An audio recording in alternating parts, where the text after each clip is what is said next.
flexing its muscle to enforce sanctions against Moscow over its invasion of Ukraine.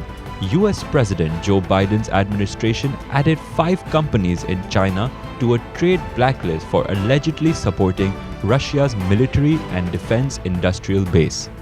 The US Commerce Department has also added another 31 entities to the blacklist from countries that include Pakistan, Russia, UAE, Lithuania, Singapore, the United Kingdom, Uzbekistan, and Vietnam. Of the 36 total companies added, 25 had China-based operations.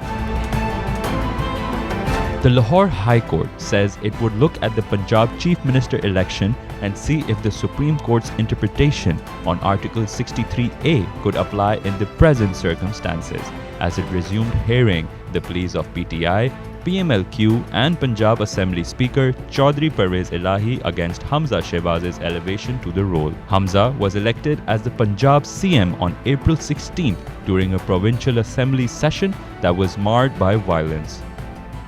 He received a total of 197 votes, 11 more than the required 186, including from 25 dissident PTI MPAs that were crucial for his victory. On May 20th, those lawmakers were deseated by the ECP for defecting. Since then, a series of petitions have challenged Hamza's election as the chief minister. All of them were, however, clubbed together after the court observed that they were identical. Former Information Minister Fawad Chaudhry has claimed that there were reports that the National Assembly was being run on phone calls, which he described as an anomaly in the country. Fawad was referring to comments made by Aslam Bhutani, an independent MNA from Gwadar, during the budget debate in the National Assembly earlier this week. PM के सामने एहतजाज किया, वहाँ भी एहसन इकबाल साहब जज्बाती हो गए, सरदार अयाज सादिक मौजूद थे, वो गवाही देंगे. फिर सर जहाँ से नॉर्मली टेलीफोन आते हैं, उनको मैंने रिक्वेस्ट की कि भाई अगर आपके टेलीफोन में अभी कोई वजन है तो जरा एहसन इकबाल को कहो. Khalid Magzi of the Balochistan Awami Party had also expressed similar feelings, saying that it seemed that those who were desperate to obtain their support at the time of the no confidence vote do not like our faces now. तब्दीली का मेरे ख्याल मकसद जो था वो कुछ और था, मगर अब कुछ और नजर आ रहा है. उस वक्त हम प्यारे भी बड़े लगते थे, चक्कर भी हमारे पास बड़े लगते थे, अब बात करते हैं तो मुंह मोड़ते हैं, थोड़ा ज़रा हमारी शक्ल भी अच्छी नहीं लगती. तो हम समझे कि रवैयों में भी तब्दीली होगी, अखलाकियात में भी कुछ बढ़ोतरी आ जाएगी, मगर उधर की उधर ही जितों दी खोती उते आन खिलौती. In the media briefing today, Fawad claimed that the assembly was no longer independent as its biased speaker was running a biased session.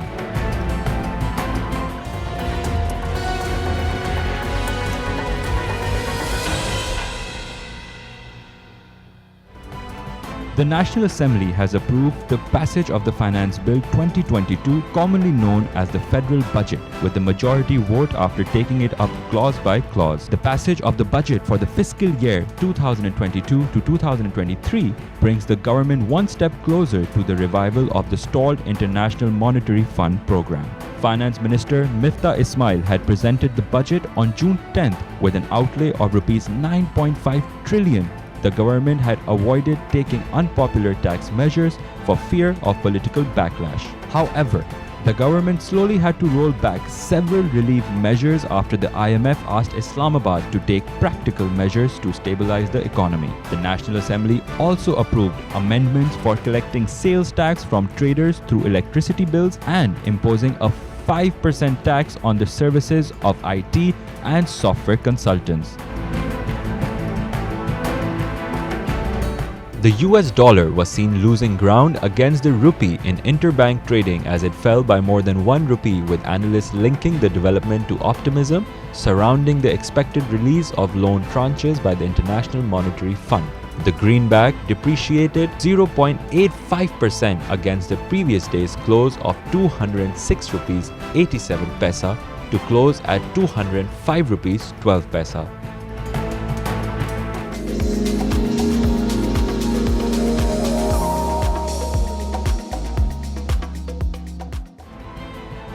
Fearing outbreaks of religious violence, police in the Indian state of Rajasthan banned public gatherings and suspended internet services a day after two Muslims posted a video claiming responsibility for slaying a Hindu tailor in the city of Udaipur.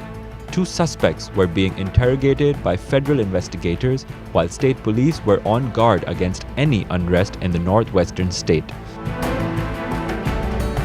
A former aide of Donald Trump has testified that the ex-president tried to grab the steering wheel of his presidential limousine on January 6, 2021, when his security detail declined to take him to the US Capitol where his supporters were rioting. The aide told US House of Representatives that the then president dismissed concerns that some supporters gathered for his fiery speech outside the White House that day carried AR-15 style rifles, instead asking security to stop screening attendees with metal detecting magnetometers so the crowd would look larger. Russian forces struck at targets in the Mykolaiv area of southern Ukraine on Wednesday and intensified attacks on fronts across the country as NATO members met in Madrid to plan a course of action against the challenge from Moscow. Russia has long complained about a perceived expansion of Western blocs towards its borders, but its invasion of Ukraine has served to give new impetus to NATO. The European Union has also awarded Ukraine candidate status in light of the invasion. Sweden and Finland on Wednesday looked set for fast-track membership of NATO after Turkey lifted a veto on them joining, at a summit where the US-led alliance is due to adopt a broad strategy focused on Russia and China for the next decade. After talks in Madrid, Turkish President Tayyip Erdogan on Tuesday agreed with his Finnish and Swedish counterparts a series of security measures to allow the two Nordic countries to progress in their bid to join the US-led alliance.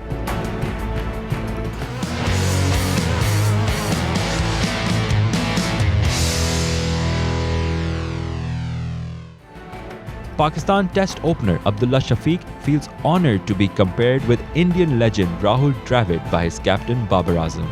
The stylish right-hander who made his debut against Bangladesh last year impressed during Australia's visit to Pakistan in March.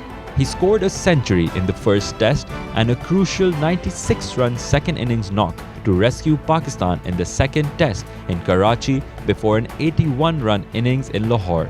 Babar, in awe of Abdullah's technique, ended up comparing him with Dravid and New Zealand captain Kane Williamson in a recent interview.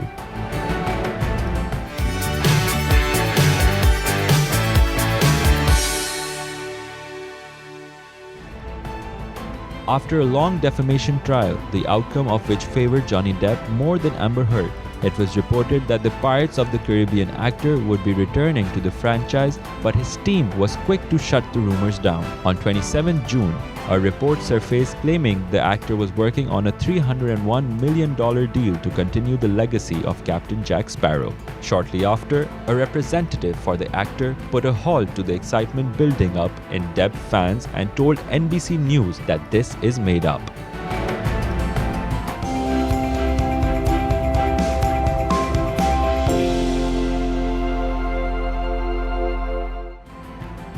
Federal Health Minister Qadir Patel has announced that the government will begin vaccinating children between the ages of 5 and 11 against coronavirus within a month or two, as he called for a return to COVID-19 precautionary measures. At a media briefing of the National Command and Operations Center in Islamabad today, he said vaccines for children in the 5 to 11 year age bracket were only available with Pfizer. The move comes as Pakistan's daily COVID-19 case tally surpassed the 500 mark with a positivity rate of over 3%. The number of patients admitted in critical care across the country also surged to 100, while one person infected with the virus passed away on Tuesday. Health Minister Abdul Qadir Patel said the government was deliberating imposing further restrictions.